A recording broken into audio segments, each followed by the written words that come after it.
All diseases and disorders in one shot. आज की video में हम क्लास 11th और क्लास 12th के सारे डिसीजेस को, डिसऑर्डर्स को कवर करने वाले हैं। यहाँ की वीडियो से आपको 2 से 3 क्वेश्चंस जो है आपकी नीट के एग्जाम में डेफिनेटली मिलेंगे, तो इस टॉपिक को बिल्कुल भी नहीं भूलिएगा और बिल्कुल भी स्किप मत कीजिएगा। पूरी वीडियो को लास्ट तक देखिएगा। आपको यहाँ पर सारे जेनेटिक डिसऑर्डर, सारे मेंडेलियन डिसऑर्डर, क्रोमोसोमल डिसऑर्डर जो है वो सब मिलेंगे। उसके अलावा सारी infectious and non infectious disease हम करेंगे, सारी फिजियोलॉजी से रिलेटेड डिसीजेस को हम करेंगे, प्लांट डिसीजेस, एनिमल डिसीजेस सब इस वीडियो में कवर होंगी। तो ये जो है वो हमारी 20 मिनट्स का पूरा सेशन रहेगा, जिसके अंदर हम इन डिटेल सारी डिसीजेस को डिस्कस कर लेंगे। कोई भी क्वेश्चन यहाँ से रहेगा नहीं।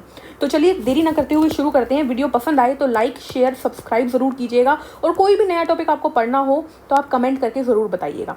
चलिए, हेलो नमस्ते, आई एम दीपाली गोयल। स्वागत है आप सभी के अपने चैनल साइंस मैजिक पर। तो सबसे पहले शुरू करते हैं फिजियोलॉजिकल एंड डेफिशिएंसी डिसीजेस से। क्लास 11th की फिजियोलॉजी में है। डाइजेस्टिव सिस्टम हमारे सिलेबस से कट चुका है, इसको हटा देते हैं। चलते हैं रेस्पिरेटरी सिस्टम के ऊपर। सबसे पहले आ जाता है अस्थमा। ब्रोंकाई या ब्रोंकायोल्स की में इन्फ्लामेशन की वजह से होता है अस्थमा। जब कोई एलर्जन एंटर कर जाता है, वो एलर्जन मिट्टी हो सकती है, पोलन हो सकता है, कुछ भी हो सकता है। इससे वीजिंग हो जाती है और जो है हमें सांस जब हम लेते हैं तो उसमें से आवाज़ आती है।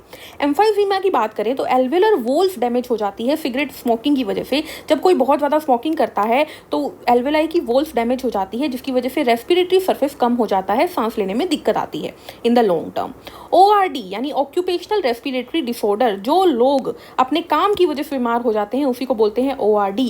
जो लोग स्टोन इंडस्ट्रीज में स्टोन ब्रेकिंग, ग्राइंडिंग का काम करते हैं, सीमेंटिंग का काम करते हैं, उन लोगों को उनके रेस्पिरेटरी ट्रैक्ट के अंदर ये सारे पार्टिकल्स चले जाते हैं, जिसकी वजह से फाइब्रोसिस हो जाते हैं, प्रोलिफरेशन हो जाता है फाइबर टिश्यू के अपर ट्रैक्ट के अंदर।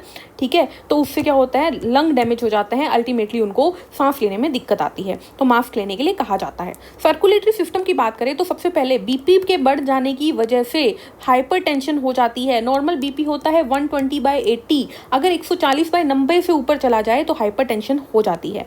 कोरोनरी आर्टरी डिसीज की बात करें तो कैल्शियम, फैट या कोलेस्ट्रॉल जब आर्टरी की वॉल्स में जम जाएगा, जिसकी वजह से आर्टरीज जो है उसका ल्यूमेन पतला हो जाएगा, अल्टीमेटली ब्लड ट्रांसपोर्ट में दिक्कत आएगी। एंजाइना पेक्टोरिस की बात करें तो चेस्ट पेन हो जाता है जब प्रॉपर्ली ऑक्सीजन हार्ट मसल्स तक ना पहुंच पाए। ठीक है, हार्ट मसल्स तक ऑक्सीजन नहीं पहुंच पा रही है तो एंजाइना पेक्टोरिस कहेंगे, चेस्ट में दर्द होने लग जाता है। हार्ट फेलियर की बात करें तो जब हम हार्ट जो है वो प्रॉपर्ली ब्लड को पंप ना कर पाए हमारी बॉडी तक, तो उसे बोलेंगे हार्ट फेलियर या congestive heart failure. Lung congestion की वजह से हो रहा है ये। कार्डियक अरेस्ट क्या होता है, जब हार्ट ने एकदम बीट करना ही बंद कर दिया तो उसे बोलेंगे कार्डियक अरेस्ट। हार्ट की मसल सडनली डैमेज हो जाती है इनएडिक्वेट ब्लड सप्लाई की वजह से, heart attack. Muscular and skeletal system पे चलते हैं। मिस्थेनिया ग्रेविस ऑटो इम्यून डिसऑर्डर है। ऑटो इम्यून डिसऑर्डर यानी खुद की बॉडी खुद की ही सेल्स को, खुद की ही मस्कुलर पार्ट्स को मारने लगी है, क्योंकि न्यूरोमस्कुलर जंक्शंस में दिक्कत आ गई है। मस्कुलर डिस्ट्रोफी की बात करें तो जेनेटिक रीजन की वजह से स्केलेटल मसल डीजनरेट होने लग जाती है, उसी को बोलते हैं मस्कुलर डिस्ट्रोफी। टेटनी की बात करें तो कैल्शियम का ब्लड में कम होने की वजह से, लो कैल्शियम इन बॉडी फ्लूइड, ठीक है, या पीएच के लो होने की वजह से बॉडी में स्पाज्म आने लग जाता है, उसे टिटेनी बोलते हैं। गाउट क्या होता है, गाउट होता है जब हमारे जॉइंट्स में इन्फ्लामेशन हो जाए और वहां पर यूरिक एसिड के क्रिस्टल इकट्ठे हो जाएं। अर्थराइटिस क्या होता है, जॉइंट के इन्फ्लामेशन को कॉमनली अर्थराइटिस कहते हैं। रूमेटॉइड अर्थराइटिस क्या होता है, जब हमारी बॉडी ऑटो इम्यून डिसऑर्डर पे आ जाए, यानी खुद की बॉडी खुद के ही जॉइंट्स को नुकसान पहुंचाने लगी, उसे रूमेटॉइड अर्थराइटिस कहते हैं। ऑस्टियो अर्थराइटिस क्या होता है, विद एज जॉइंट जो है वो काम करना बंद करने लगे, डीजनरेट होने लगे, तो उसी को ऑस्टियो अर्थराइटिस कहते हैं। इसके बाद चलते हैं एक्सक्रीटरी सिस्टम के ऊपर। तो ग्लोमेरुलोनेफ्राइटिस, जब ग्लोमेरुलस के अंदर आइटिस हो जाए यानी इन्फ्लामेशन हो जाए, उसी को बोलते हैं ग्लोमेरुलोनेफ्राइटिस। किडनी जो होती है उसके अंदर भी हम इन जनरल बोल देते हैं इन्फ्लामेशन हो गया। रीनल कैल्कुलाई, जब किडनी में स्टोन हो जाए, कैल्शियम ऑक्सलेट के क्रिस्टल हो जाए, उसी को बोलते हैं रीनल कैल्कुलाई। रीनल फेलियर, जब किडनी काम करना ही बंद कर दे, हीमोडायलिसिस करवानी पड़े, रीनल फेलियर। यूरेमिया, जब यूरिया इतना ज्यादा हो जाए ब्लड में कि किडनी काम करते करते थक जाए और फेल हो जाए, तो उससे यूरेमिया कहते हैं। ठीक है, एंडोक्राइन डिसऑर्डर्स पे चलते हैं। जब ग्लूकोज का लेवल बॉडी में इतना ज्यादा हो जाए कि यूरिन के थ्रू ग्लूकोज निकलने लगे, तो उसे डायबिटीज मेलिटस कहते हैं।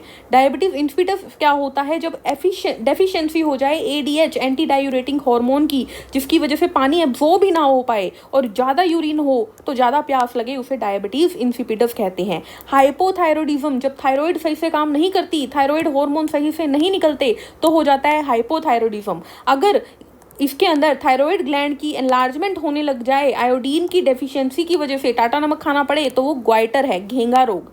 अगर ये प्रेगनेंसी से पहले यानी कि बच्चे में जन्म से पहले बिफोर बर्थ हो जाए तो उससे स्टंटेड ग्रोथ हो जाती है, मेंटल रिटार्डेशन हो जाती है, उसे क्रेटिनिज्म कहते हैं। मिक्सिडिमा क्या होती है? मिक्सिडिमा होती है जब एडल्ट्स के अंदर BMR कम हो जाए, बॉडी मेटाबॉलिक रेट कम हो जाए, वेट गेन हो जाए, बंदा इतना आलसी हो जाए कि पड़ा रहे और बॉडी भी अंदर से काम नहीं कर रही तो वेट गेन हो जाए, उसे मिक्सिडिमा कहते हैं। हाइपरथायरॉयडिज्म जिसे हम ग्रेव डिसीज भी कहते हैं या एक्सपोथैलेमिक ग्वाइटर कहते हैं, इसके अंदर थायराइड जो है वो ज़्यादा ही हार्मोन निकालने लग जाते हैं, high level of thyroid hormone हो जाती हैं, जिसकी वजह से बॉडी फिजियोलॉजी पे इफेक्ट पड़ता है, वो ज़्यादा होने लग जाती है। तो ये थे हमारे सारे ह्यूमन फिजियोलॉजी के डिसऑर्डर्स। अब चलते हैं हम हमारे जेनेटिक डिसऑर्डर्स के ऊपर, जिसके अंदर आ जाते हैं Mendelian disorder and chromosomal disorders. तो चलिए सबसे पहले हीमोफीलिया पे चलते हैं। ये sex linked x linked recessive disease है, इसे ब्लीडर डिसीज भी कहते हैं। क्वीन विक्टोरिया इसके साथ हमारी जो है वो जुड़ी हुई है। ये क्रिस क्रॉस इनहेरिटेंस से फैलता है, यानी कैरियर मदर से सन में जाता है, और इसके अंदर ब्लड क्लोटिंग वाला प्रोटीन इफेक्ट हो जाता है।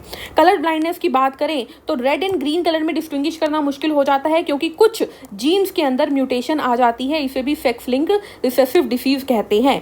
सिकल सेल एनीमिया की बात करें तो ऑटोसोमल रिसेसिव डिसीज है। ये क्यों हो जाती है? जब beta globin chain of haemoglobin की 6th पोजीशन पे ग्लूटामिक एसिड की जगह वेलिन आ जाए तो हमारी नॉर्मल आरबीसी की शेप बाइकॉन्केव से हटकर सिकल शेप हो जाती है, जिसकी वजह से वो HB को सही से कैरी नहीं कर पाती, जिसकी वजह से सिकल सेल एनीमिया हो जाता है।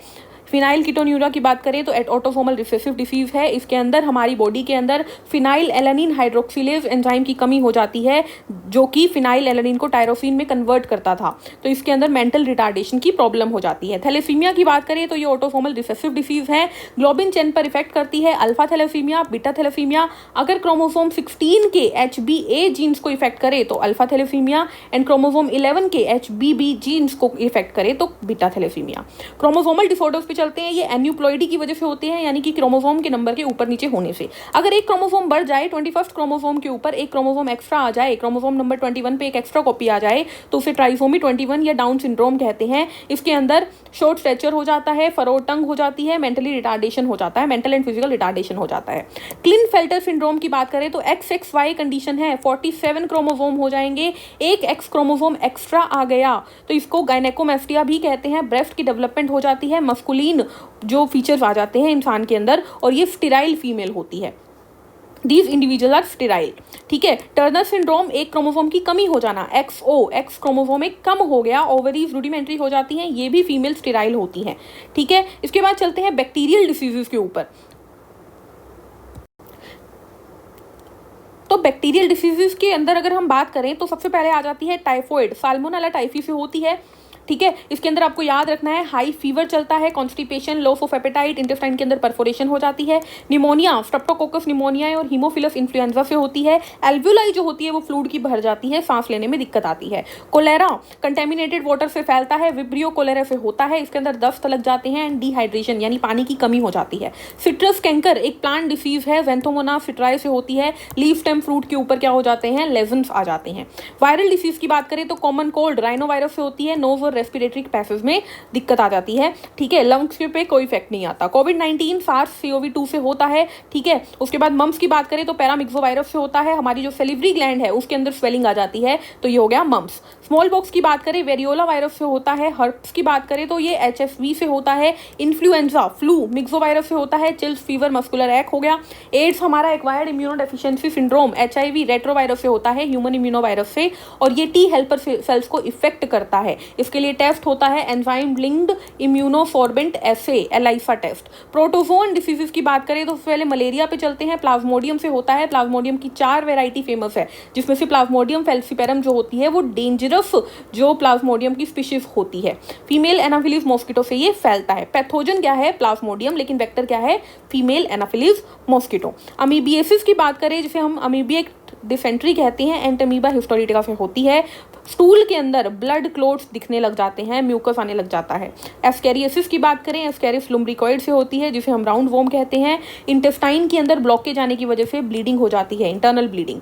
एलिफेंटियासिस, फिलेरियोसिस की बात करें तो वुचरेरिया बैनक्रॉफ्टी एंड वुचरेरिया मलाई से होती है। लिम्फेटिक वेसल्स के अंदर इन्फ्लामेशन आ जाती है, ये बहुत डेंजरस डिसीज है, इसे हाथी पाँव कहते हैं, हाथी जैसा पाँव हो जाता है इंसान का। लास्ट डिसीज पे चलते हैं, फंगल डिसीज, रिंगवॉर्म यानी दाद की बीमारी। तो इसको कौन करता है, तो इसके पैथोजेंस है माइक्रोस्पोरम, ट्राइकोफाइटोन, एपिडर्मोफाइटोन। यहाँ पर क्या हो जाता है, बॉडी के ऊपर ड्राई स्किली लेजन्स हो जाते हैं, और ये मेनली जो होता है वो क्यों होता है, गर्मी और नमी मॉइस्चर की वजह से फंगस ग्रो कर जाता है, मेनली ग्रोइन एरियाज में एंड बिटवीन टोज। तो ये चीज़ आपको ध्यान रखना है। तो these are all the diseases and all the disorders of our NCERT class 11th and class 12th। I hope ये वीडियो आप लोगों को काम आएगी। अगर पसंद आए तो लाइक शेयर सब्सक्राइब ज़रूर कीजिएगा। हंसते रहिए, मुस्कुराते रहिए। Take care, thank you, bye bye.